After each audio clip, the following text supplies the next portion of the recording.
Well, hello everyone. Welcome. I'm so excited and grateful that we get a second beautiful shared moment with our dear friend and I would say colleague in, I think, ultimately sharing love and universal intelligence, let's just say, with those that are joining today. So I have Sophia. Um, I have Sophia with me today again. And so what this is this is a continuation. This is a part two from our conversation the last time. So this is very special that we have sort of a fresh day, a fresh perspective. And what today is going to be about is sharing this beautiful piece of, I would say, um, an answer to many prayers and meditations. Let's just say that today. And it's very appropriate for our times. And Sophia wrote this with the Dalai Lama, His Holiness. And I'm very grateful to have a proper discussion about some of the key points in this book today. So welcome, Sophia. And thank you for just joining us. And I know that there's so many people that will come. So thank you for just taking the time to do this with me today. Thanks, Paul, for inviting me, and thanks for all of those who will join us for this moment that we'll be sharing.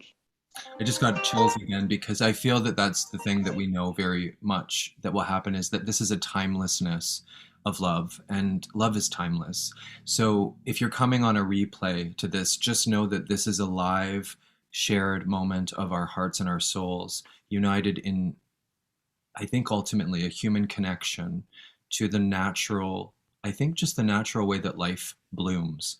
So that being said, I wanted to start off with just asking you, I didn't mention this last time, but I wanted to just maybe ask you where you are right now in the world. So where are you currently in the world? I am near Paris in a valley with a tributary to the Seine River. And it's a place with woods and ponds. And I'm staying in a house nearby a pond. And it's just wonderful to see the birds. They are swans and geese, and these are wild animals. And so I love to see them flying to the pond, and they also have babies. Oh. And and there are also ducks, a lot of ducks, and all kinds of birds and wild animals. Fantastic. So it's like a sanctuary of natural beauty, very much preserved. So I feel very grateful to live in this kind of environment. And at the same time, I'm not far from Paris. And so I can go back and forth to Paris. Oh, that's beautiful. I know Paris holds a very special place in my heart, as does France. And I've spent many beautiful moments in France, all over the beautiful countryside and in also the cities as well. Paris is one of the most beautiful cities in the world. I always think that you don't need to spend a dime or a penny when you are in Paris if you don't wish to. You can walk on the street and just be enchanted by how much love someone has had to make so many of the things that exist in just the architecture, in the loving details of the infrastructure of Paris. And it's just the most beautiful place to just walk the streets. So that said, I wanted to dive into this book with you today. So let me just ask you, tell me a little bit about when you wrote this. Let's just start with that, how this came to be. So this is the first book I wrote with His Holiness, the Dalai Lama. It's not recent. It dates back to 2008. Yes. But I think the message is really everlasting one. And at the time, I wanted to share this humanity or humanness of the Dalai Lama, that because I felt it had also reflected upon me, and it revealed my own humanity in a dimension that I hadn't been aware before. So I thought for readers, it's like experiencing the profundity and the beauty and the sacredness of human life on Earth. Mhm. And before these books, there had been many publications by the Dalai Lama and about him. Most of them were derived from public teachings that he gave. There was also in 2000 a book he called Ethics for the New Millennium, Mhm. and which is a very deep reflection on the ethics that and how to adapt ethics to the context of the 21st century, his vision also for 21st century. So it's a visionary book, and it's still written as like a treatise of philosophy or ethics.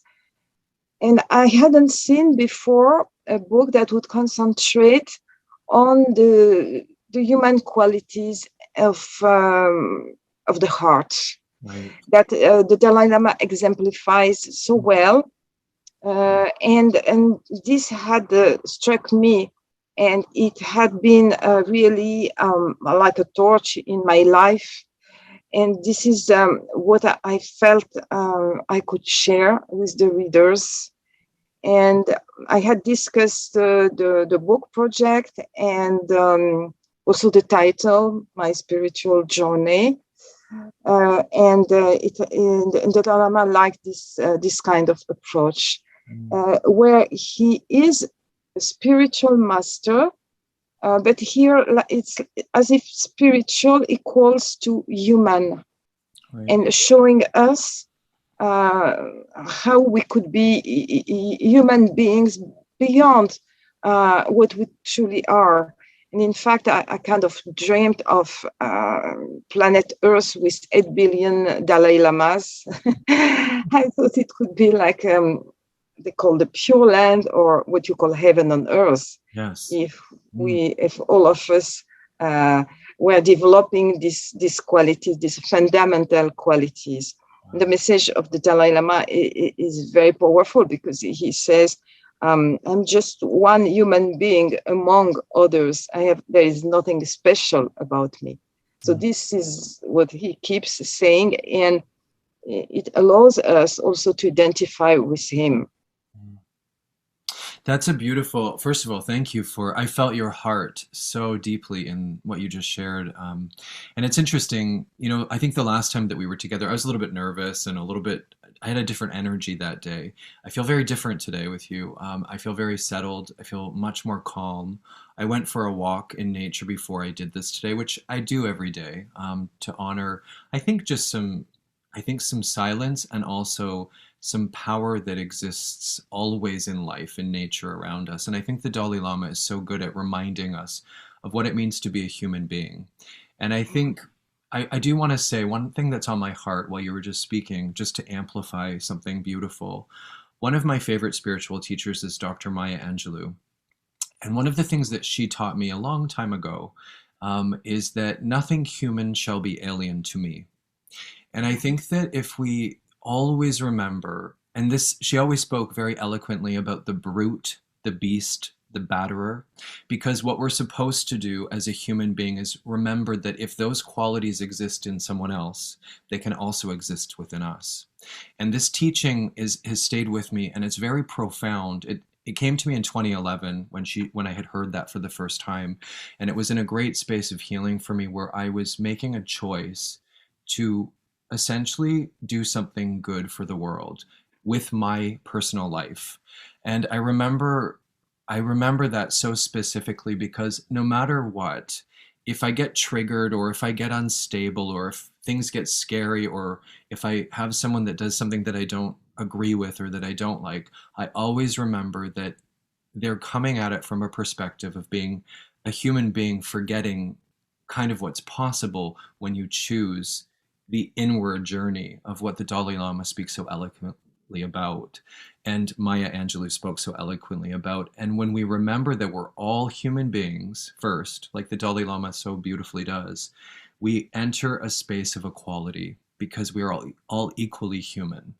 And I love that I love that teaching. I love that perspective. I love that paradigm because when you enter, if we all just enter that space together when we meet people, there's an honor that exists, like the namaste is a great example of a word.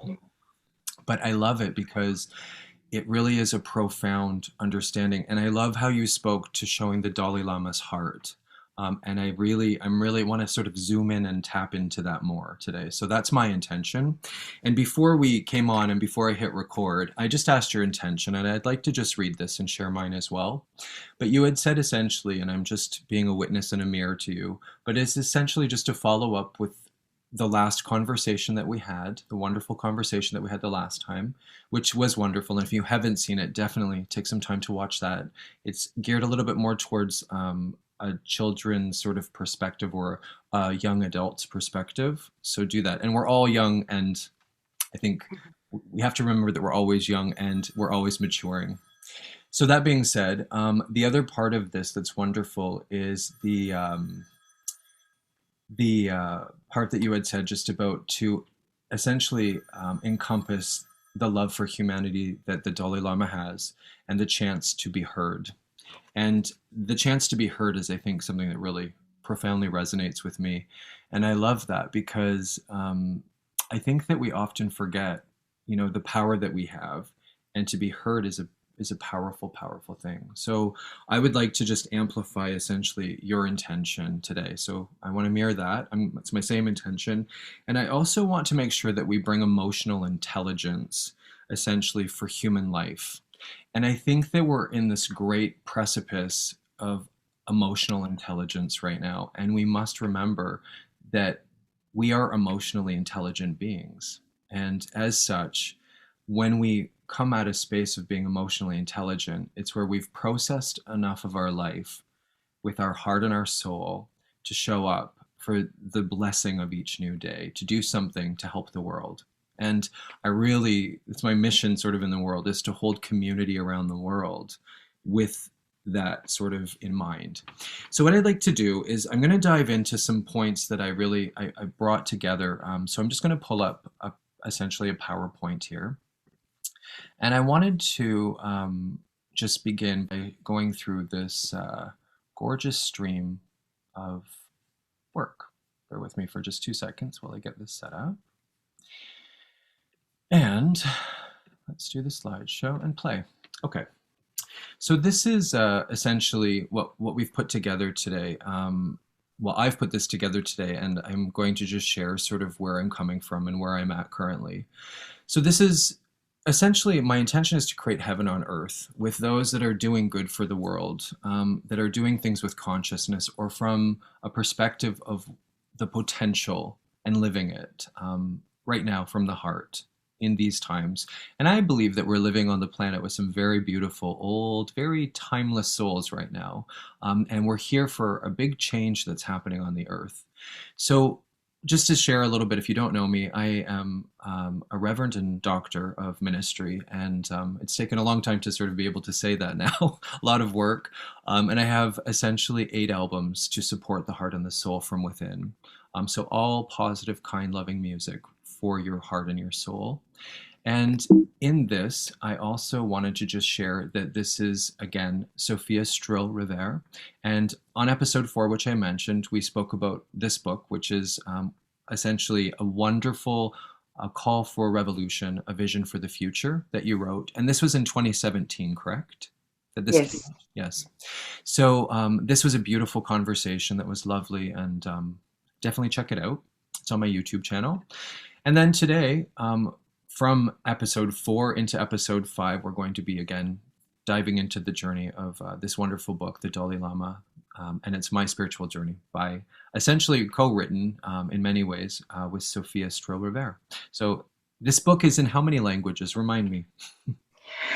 It's over 20, between 20 and 25, including Chinese. Wow. And Vietnamese, as these languages are very important to His Holiness. He wants to share really with the Chinese. He calls them his brother and sisters.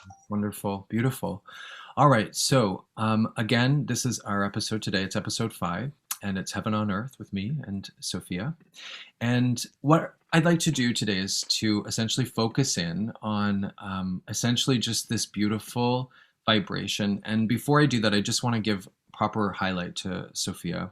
So Sofia Stril-Rever has co-authored 4 books with the Dalai Lama, including My Spiritual Autobiography, translated in some 20 languages, which we just mentioned, and with lawyers of the Paris Bar, international climate experts, and renowned scientists. She has initiated the Better We World training program to tackle environmental and societal challenges with the practices of compassion and universal responsibility promoted by the Dalai Lama as keys to human survival in the 21st century. Most recently, Sophia has created the Be the Love protocol of meditation to transform and nurture the heart and humanity. And I just wanted to, I will put that website here for us, but let's just say it verbally too. So it's Be the Love, and it's dot, sorry, what's the dot again? I can't remember. BeTheLove.global. Right, .global. I knew that. I love that. That's very big. That's a good one.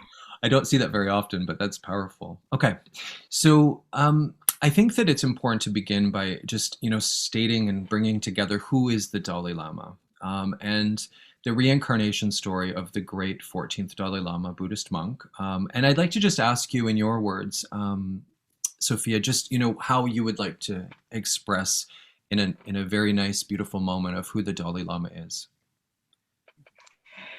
There are, I would say, it's as if there are several Dalai Lamas in one, and he himself speaks of his life commitments, and according to them, there is his first life commitment, he says, is as a human being.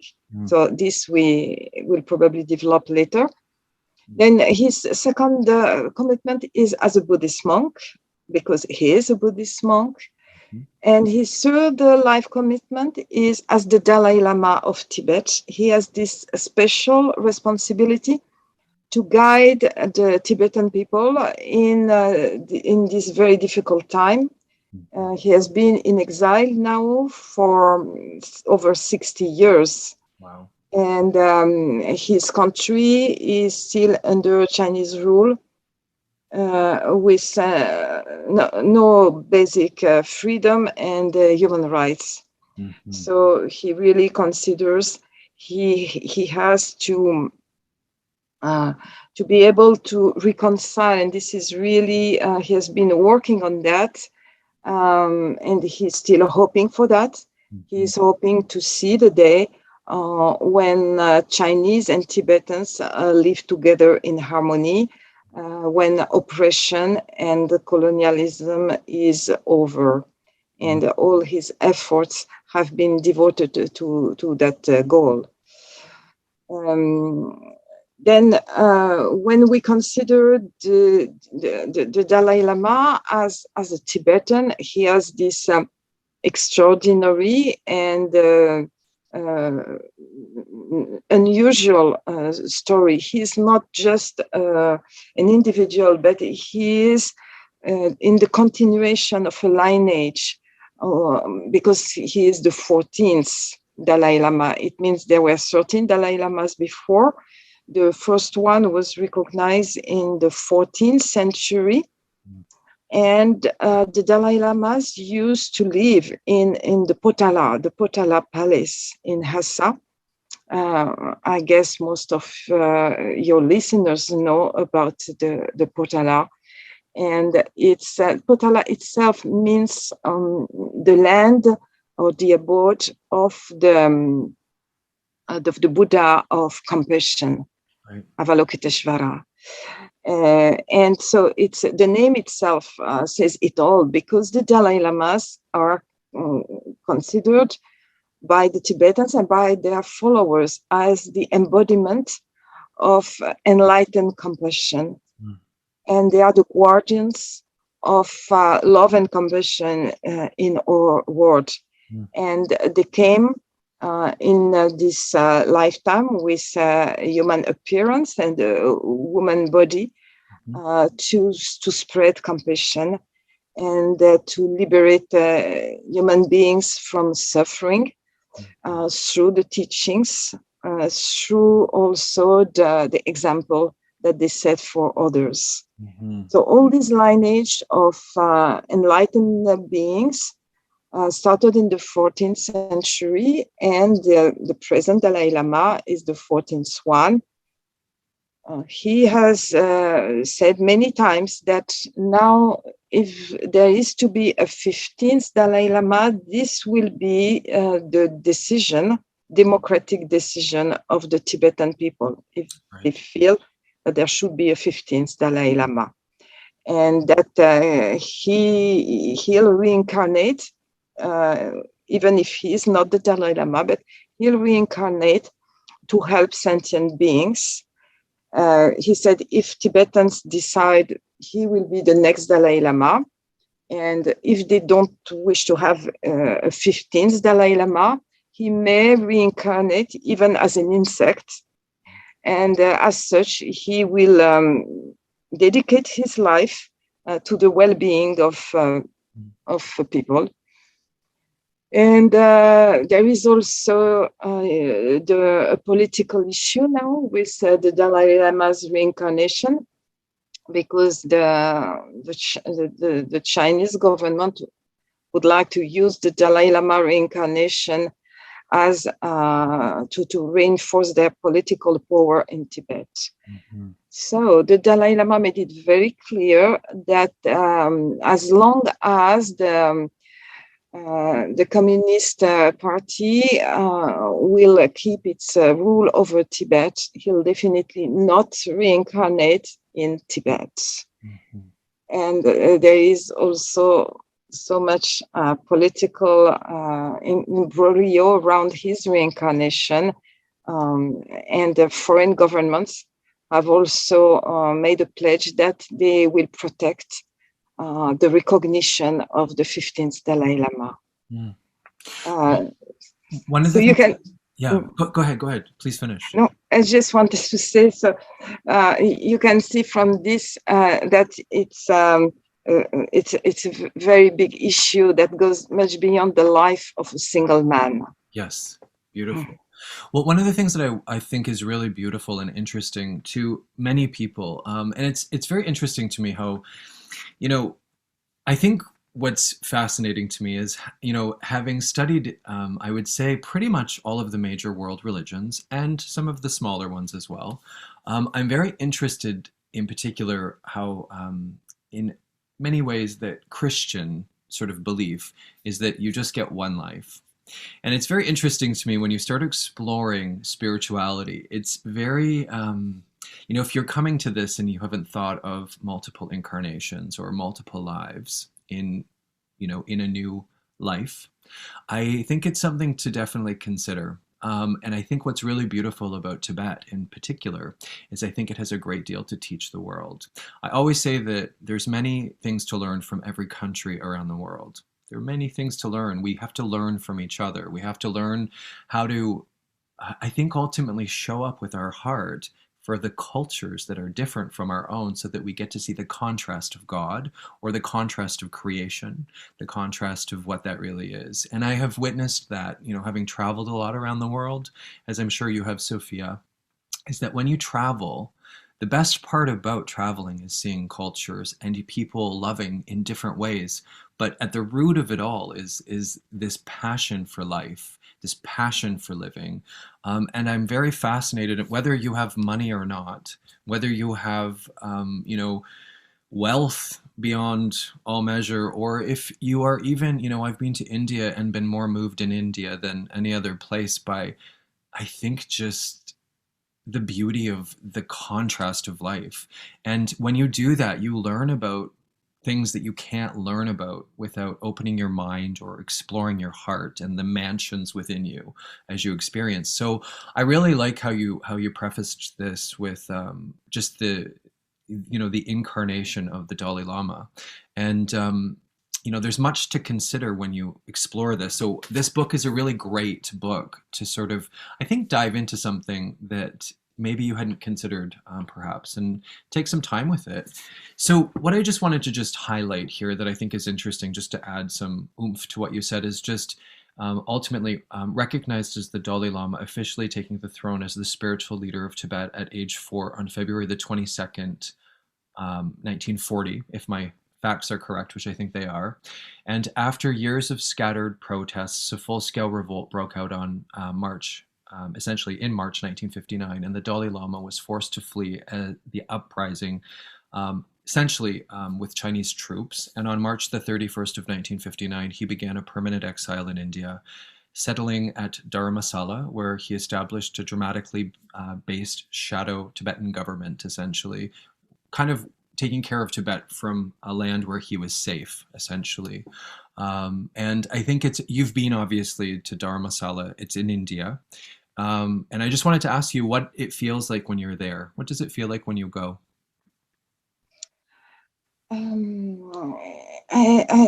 It becomes even stronger because I wasn't able to travel there for 2 years during these two COVID years. Right. And I was asking myself, what is it that's so unique there? And I feel it has it's the power of compassion. That it's as if you breathe it. You breathe the air of love and compassion in Dharamsala. At least that's how I feel it, and this is what I miss these days. And of course, I'm trying to internalize it, to find it in my heart. Yeah. But it's so extraordinary when I am there, that I feel totally infused by this unique taste and unique, as if all my body is breathing this compassion. Wow, that's beautiful. See, I love how you express that so emotionally intelligent, because what I know is very true about what you just said and shared is that, in our presence, when we present something from our heart, we can be really in a time travel emotion of a place or a space. And I love how you brought compassion in, because there's not too many people when you share time with them that bring compassion into that. So it just goes to show you how beautiful and what a gift it is to share this time with you. The thing that I wanted to also say is that when I think of all of the places that I've traveled, if I close my eyes, I can be there inside of myself in those spaces of timelessness, because the mansion of our heart is so powerful. And, I think it's one of my favorite things about, I think, being on the spiritual journey is that when you go somewhere with the intention of your heart, or sharing your heart, or expanding it with other hearts and souls, that vibration is very powerful as a human being. So I love how you brought in the energy and the frequencies of that compassionate field that's around that area. And you're a part of that field, which is why it is so powerful too. So Excuse me, Paul, I would like to add also yes, please. that Dharamsala is a place of suffering, of great suffering, because most of the people there are, just as the Dalai Lama himself, they are in exile. I have met many former political prisoners Okay. who spent decades in the Chinese camps. Yes. I have met children who crossed the Himalayas, walking over very high passes to be able to receive a Tibetan cultural heritage. And their parents couldn't follow them. So they were literally smuggled to Nepal and India from Tibet, Right. missing their moms. I have seen them also crying, remembering their earlier years in Tibet. And so the suffering is there, but the compassion, and this culture of compassion has the power Mm. to transform this suffering, Yes. and especially through the Buddhist education, the Buddhist culture, and because I have also met former political Chinese prisoners. I Mhm. wanted to see both sides. The Tibetans, I had met them in Dharamsala, and I met former political prisoners in France and also in the US in Washington, D.C. Wow. Hmm. And it was the feeling was totally different. It was for me almost unbearable. Why? Because those Chinese former political prisoners, they didn't have this dimension of compassion, Right. and Almost, and can I they just say had. what it Mm, probably feels like when you're in that space too is it feels like there's no soul. yes, and especially not soul, and hatred is still there, and they are in the prison of their hatred, Hmm. while the Tibetans have been able to escape the prison of hatred, Right. and this makes a big difference. I got almost sick. I I bet. mean, physically sick, and I experienced so much uneasiness with the former Chinese prisoners Mm. because I could see this the pressure of this hatred, and I experienced suffering from that. While I felt liberated with the former Tibetan prisoners because they had been able to transform this hatred into even more love and compassion for humanity. Right. So there is this in Dharamsala, and this is the contrast of the two. This suffering, it's embodied suffering, is suffering in their bodies, in their flesh, because when you have experienced 10, 20, up to 30 years in re-education camps, your body itself, all the cells of your body have gone through this suffering, You and so can't even it's I can't even fathom. I mean, just if you just stop and think about anyone listening to this, just stop and think of what it would be, what it would feel like to be in a space for 3 decades, 30 years or more, with that burden, to experience and live, where you have no freedom. That's what we're talking about, and that's a really, I mean, I think if we can just say this too from our hearts while we're here with our souls, is just to send love to those beautiful souls in those spaces, because I have compassion for them immensely. And the wars of the world are fought really within. I always say that, the real war is fought within. And, that is the thing that we must remember in our compassion, is just to have compassion for what that is when people are in that suffering space, and the cause of so much behind it. So I think just in this unity moment is just to make sure that we send love and compassion to them right now. Yeah. So that being said, I think what I'd like to do is I'm going to switch slides here and just sort of dive into this a little bit more. Is just the power of compassion. And true compassion is universal. And I thought that I would bring up page 117 in particular because I really liked how this is. And I'm going to just read the start of this first paragraph. And it's, I don't believe in the creation of mass movements or in ideologies, and I do not appreciate the fashion of creating an organization in order to promote one idea or another, which implies that one small group is solely responsible for carrying out a given project to the exclusion of everyone else. In the present circumstances, no one should assume that someone else will solve his problems. And I loved this because I highlighted this very specifically because everyone must assume his own share of universal responsibility. This is a very powerful point because when we take universal responsibility, we empower essentially our creation ability to make change in this world from our life. And this way, as the number of concerned, responsible individuals increases, first dozens, then hundreds, then thousands, and even hundreds of thousands. And I'm going to add millions and many hundreds of millions. And I'd like to get into the billions very fast if we can. The general atmosphere will be improved.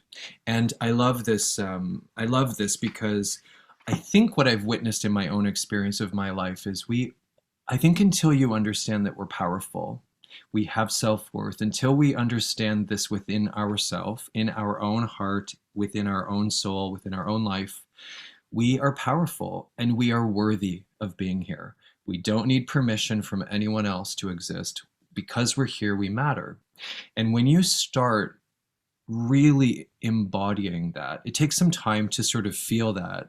But when you start embodying that more, is it starts to really be felt within you, and then you get to share that outside of yourself in your life.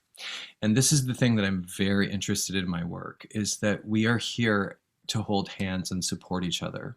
And when we do that, one heart at a time, one soul at a time, everything changes. And I really like how the Dalai Lama speaks to this beautiful idea of compassion, first for ourselves, and then I think in the outer world. And if you follow your heart, which I do every day, I know for sure things change in your life because love shows up every single time. And the judgment, which we are all so much a part of in this world, we've been programmed to judge, and judgment is a very big and real thing. So I really like to just highlight that too. So that being said, moving on, is whoever transforms himself transforms the world. And I wanted to ask you, Sofia, now in this transformation, I wanted you to just to amplify a little bit about what transformation is to both you and the Dalai Lama.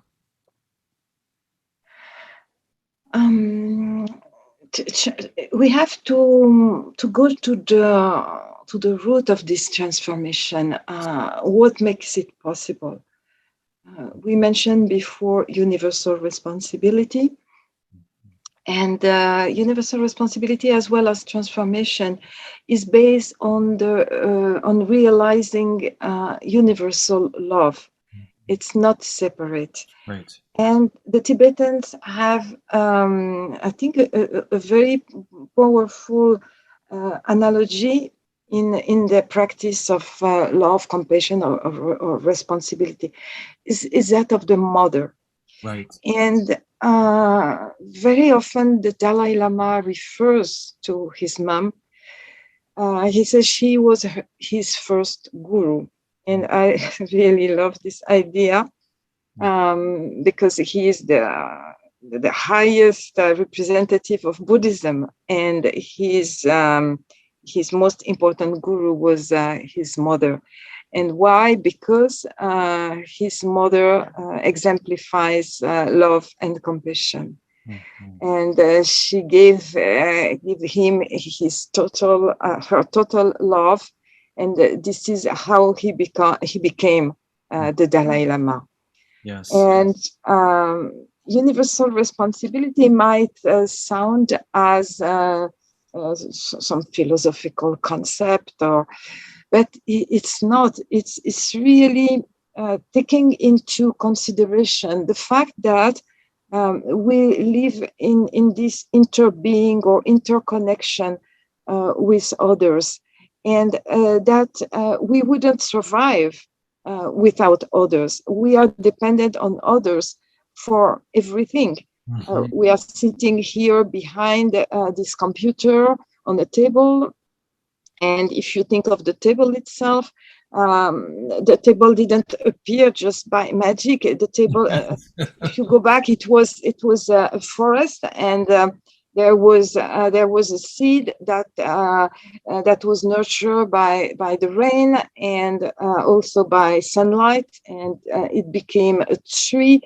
And then this tree was cut by loggers, and it was assembled into a table and delivered and brought to us. So you see all the people, the persons who have been involved. Everything is a process, and if you see it this way, you see how many people are involved in the table. The table, the chair we sit on, the computer in front of us, the light, and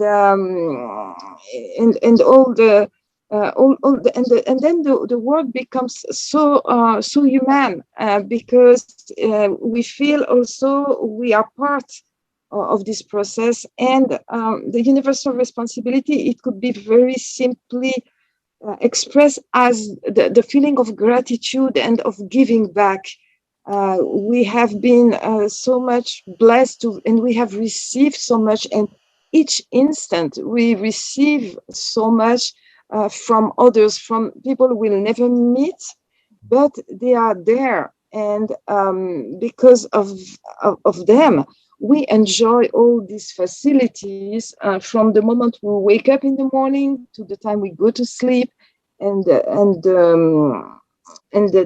clothes we wear, and all the facilities, and the food itself is a gift of life. It's a gift of nature, and we could say the same also about the air we breathe, that was given to us by the forest of the globe and by the oceans, and we give back when we breathe out.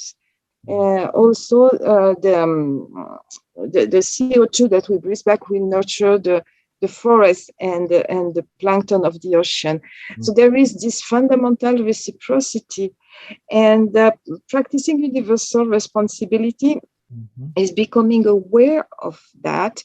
And it's not just something mechanistic, but it's just I like to think of a gift of life, and the universal responsibility, assuming the sense of universal responsibility, is becoming aware of that, and also giving back, and then a life becomes a gift, and a gift of love. Yes, that's beautiful. I felt like I was in every word you said, and so connected, I think ultimately connected to everything that you said, because I know, for instance, and one of the stories that just comes to my mind is I once worked in an apple orchard a long time ago, okay? And I remember reading something from a beautiful Buddhist book that I had given to me as a gift. And I've of course thought of the apple orchard many times in my life, but what the Buddhist teaching taught me from this book is that I remember sort of connecting the dots to the apple and how it becomes the apple. And I know how much work goes into pruning the trees, into making sure that the grass is cut appropriately, making sure that it's nourished and cared for by so many people. In a 100-acre apple orchard, there's so many people that have to work to make sure that apple can sit there an entire season, to take in the spring bloom, to make sure the bloom is healthy, to make sure the apple forms correctly, and loved every single day throughout the summer in some capacity by the farmer. And I think there was 3 apple orchardists that went to school to train how to do this, and cared for and directed so many people that work so hard, very physical job. And so much so that, in the winter, you even have to prune the trees in the middle of the freezing cold. You have to go out with your hands and trim hundreds and thousands and tens of thousands and 20 of thousands of trees to make sure the apple tree is pruned, to get that fruit that you then pick in the fall and then gets transported to wherever it goes in the world, so that you get to eat it. And it has the sunshine of entire summer upon it. The spring, the summer, and the fall is in that apple. And when you eat it, do you really think about what that apple is? And I've never thought of it in such detail in a meditative space until that Buddhist, I think, perspective came into my awareness. And every time I just think of that, I remember sort of, that's in all the fruit that we eat. That's in all of the vegetables that we eat, and how many hands have to touch and care for it. And oftentimes people that have very little money, actually. So I think it's interesting, just to tap into what Buddhism really is about, and the connection of things all together as human beings, and everything being connected to everything. So thank you for just sharing. I'll remember the table now that you've shared that with me. So thank you. My table that I'm sitting at right here. Okay, so one of the things I wanted to just touch on here is just the interfaith page that is so beautiful. It's on page 87. And I think as an interfaith minister, the Muslim in me, the Buddhist in me, the Christian in me, etc. I love this because this is so beautifully said. And I just want to read this as I believe the purpose of all the major religious traditions is not to construct big temples on the outside, but to create temples of goodness and compassion inside in our hearts. Some people believe that the most reasonable way to attain harmony and solve problems relating to religious intolerance is to establish one universal religion for everyone. However, I have always felt that we should have different religious traditions because human beings possess so many different mental dispositions. One religion simply cannot satisfy the needs of such a variety of people. If we try to unify the faiths of the world into one religion, we will also lose many of the qualities and richnesses of each particular tradition. Therefore, I feel it is better to, in spite of the many quarrels in the name of religion, to maintain a variety of religious traditions. Unfortunately, while a diversity of religious traditions is more suited to serve the needs of the diverse mental dispositions among humanity, this diverse naturally possesses the potential for conflict and disagreement as well. Consequently, people of every religious tradition must make an extra effort to transcend intolerance and misunderstanding and seek harmony. And I wanted to just say one quick thing to this. Unfortunately, and I say this with great power today, is I have witnessed so many people in the Western world not have compassion for different religious people. And I think that we're in a time where we must really understand each other. And I think it begins by having conversations like this. And when we transform our willingness to learn about the beauty of others, we will see the beauty in them and then share that knowledge and wisdom with the youth. So I really have compassion in this moment just for, I think, what the Dalai Lama spoke to in this, because I think we have to do better at understanding each other. And instead of listening to what someone else tells us about a religious belief or structure, I think learn it for yourself. Pick up a book and educate yourself on what that is. So I really love this page. Really, thank you for writing this page with the Dalai Lama. It's beautifully done, Sophia. If I may say something, you mentioned reading book, and of course, this is necessary to understand for the understanding. Yes. Something also important is experiencing. Yes. And I had this incredible fortune as I was translating for the Dalai Lama in international events, programs, teaching programs. I was translating into French, of course. And so we went together, for instance, to a mosque. Mm-hmm. We went together to churches.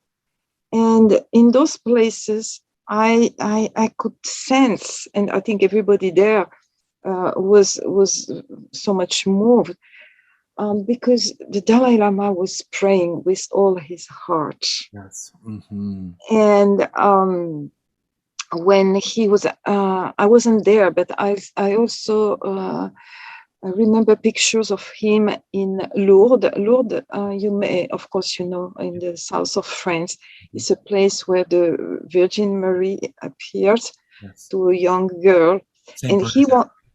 was Saint Bernadette, exactly. And so the Dalai Lama wanted to pray in Lourdes, and on his face you could see he was totally moved. And he went also to Fatima in Portugal. But maybe what struck me most was at the time and the experience in the mosque. Mm-hmm. And I felt at this point, this was the experience of transparency. Yeah. That, of course, if you take the metaphysics and the doctrine of all these religions, they are very different. As Islam or Christianity, they are theistic religions, while Buddhism is non-theistic. Mm-hmm. So at this level, of course, it's interesting to exchange different views, but you may not find something common. You may not find common grounds because they are not there. However, in terms of experience, there you feel everything opens up, and you really that was my experience when I say transparency is being at the source of the different systems of creeds, and at this source everything is interconnected, everything is flowing beautifully, and what is flowing actually is love, is really the source of love, and then it will take different forms according to different cultures and different times in history. But what has been so profound with the Dalai Lama is that he took me to the source, and not only with religion, but also with science, and especially 21st century science and quantum physics. Yes. Because there also you feel that there is this universal source of love. I look forward to, I'm going to switch forward then because you brought up science, and I think it's really important because this is the next slide. So I just think it's the perfect segue here is the Dalai Lama's dialogue with the sciences.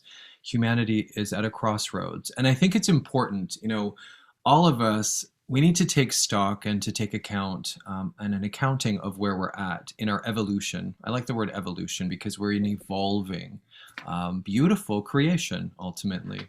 In timelessness, we're on a beautiful round earth with a sun, a moon, stars, and infinity surrounding us.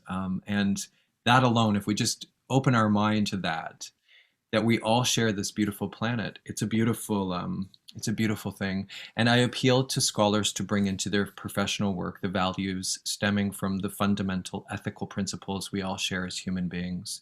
And that's, of course, His Holiness, the Dalai Lama. So I wanted to just ask you, are you okay for time still? Do you have, what do you have more? Is there much more, or are we coming to the? Yeah, no, that's good. Endless. I think that this is a perfect point to just, I think, leave on, because I think that the one thing that I just wanted to say, just to close this out, I think that it's very important right now that we ultimately refer to what the Dalai Lama has talked about in this book with Sofia about ethics. And I just wanted to say really quickly is that we're at a time where this particular thing can happen, where an ethics professor of 20 years working at a university, one of the biggest universities in Canada, was terminated because the ethics that she was speaking to in relation to her own life and her own body and her free choice to choose for her own body and her own body autonomy, she was terminated. And I think that it's a very interesting thing when you terminate a professor of ethics for having ethics and being terminated in a Western university that is quite well known. And I think that we are at a time where ultimately we need to be very mindful of how we navigate the ethics of science right now, as science is shifting right now. And I think it's very important because we're at this precipice of, I would say, a leap in our humanity. So on this note, Sofia, I just wanted to ask you, just to close out with just, a comment about ethics maybe, and we'll end there. We need these ethics, especially because science and the progress of technology related to science have been huge. And I don't remember the name, but it was a general of the American Army who said, we are giants in science and we are dwarfs in ethics. Yeah, that's a really good one. Wow. Yes. Well said. So, yeah, definitely. We have to bring together, and when we say ethics, it's conscience. It's and it's altruism, Yes. and so that science can be at the service of humanity, and that it doesn't derive, and that it always keep the values of the human heart, and that it doesn't break those values. You were mentioning this professor who was terminated and who wasn't accepted, um, because the ethics is when the ethics is not at the heart of the scientific research, then we lose also the fundamental values, and we lose our humanity. And the Dalai Lama is always reminding us of that. Yes. And he also says something interesting, that at this time of history, when the vital prognosis of humanity is engaged, then he calls scientists to come out of their lab, and yogis out of their caves, and Yeah. monks out of their monastery, to share Sure. these fundamental values that we all need, so that we are able to take this leap that you were mentioning, and open this new chapter Yes. of our history, and hopefully we move toward a humanity of love, and a civilization of the heart. And I believe this is possible. I believe we were born for that. Yes, It's I just agree. That's beautiful. I actually think that that's a great, let's just end with that we were born for that. I think that this is a great way to end, is just to remember that. And more than anything, I know you have to go, and we've shared a beautiful, I think, snapshot of this book. So if you have a chance, definitely pick this up. This is one of those books that I think will help you in so many ways. Just thank you for creating this with the Dalai Lama, and please send our love to him. And thank you for taking time, Sophia. I really, really appreciate it. You're a big blessing to us all, and I feel like we'll meet again. Oh, I definitely hope so. And I want also to thank you, Paul, because I'm quite aware of all the care, the artistic skills, the heart, and the love you put into this meeting, and what you will be creating, the video message. So this really resonates with me, and I do appreciate it. I'm sure all your audience will also be aware of it. So Thank you. thank you. Thank you so much, and have a beautiful day. And we'll talk to you soon. Okay? Okay, Paul, thank you. Bye bye. Oh, beautiful, beautiful world. I love looking at the endless sky and wondering who we are.